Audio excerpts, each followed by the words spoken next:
অনেকে বলে বেগুনি বা আলুর চপ করতে গেলে ঠিকমতো ফোলে না আর বেসন তেলে ছড়িয়ে যায়। এই টিপসটি মেনে চললে তোমাদের বেগুনি ও আলুর চপ ঠিক এরকম ফুলকো ফুলকো হবে। তার জন্য প্রথমে কিছু সেদ্ধ করা আলু ম্যাশ করে নিয়ে তাতে পেঁয়াজ, কাঁচা লঙ্কা বেরেস্তা, ধনেপাতা দিয়ে মাখিয়ে ঠিক এরকম শেপ দিয়ে সবগুলো করে নেব। আর বেগুনগুলো পাতলা করে কেটে নিয়ে লঙ্কা গুঁড়ো, লবণ দিয়ে মাখিয়ে নেব। এবার আসল কাজটি হলো বেসনের একটা ব্যাটার তৈরি করা। আমি এখানে 1 বাটি বেসন নিয়েছি।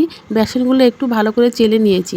তাতে লবণ, হলুদ, জিরে গুঁড়ো, ধনে গুঁড়ো, লঙ্কা গুঁড়ো ও একটু সাদা তেল দিয়ে ভালো করে মিশিয়ে অল্প একটু পানি দিয়ে ব্যাটারটাকে ভালো করে টাইম ধরে গুলে নেব। তারপর বেকিং পাউডার বা বেকিং সোডা অল্প একটু, এই হাফ চামচের মতো দিয়ে দেব। আর এটা বেগুনি বা আলুর চপ ভাজার ঠিক আগেই দিতে হবে। আগে থেকে বেকিং পাউডার বা বেকিং সোডা দিয়ে ব্যাটারটা গুলে রাখবো না। আর এটাই হলো বেগুনি বা আলুর চপ ফোলানোর আসল টিপস। তো এইভাবে বেগুনগুলো বেসনে ডুবিয়ে এক এক করে তেলে ভেজে নেব। দেখুন বেগুনিগুলো কেমন ফুলে গেছে। আর ঠিক এইভাবে আলুর চপগুলো বেসনে ডুবিয়ে এক এক করে ভেজে নেব। আলুর চপগুলোও কিন্তু ফুলে খুব সুন্দরভাবে ফুলে গেছে।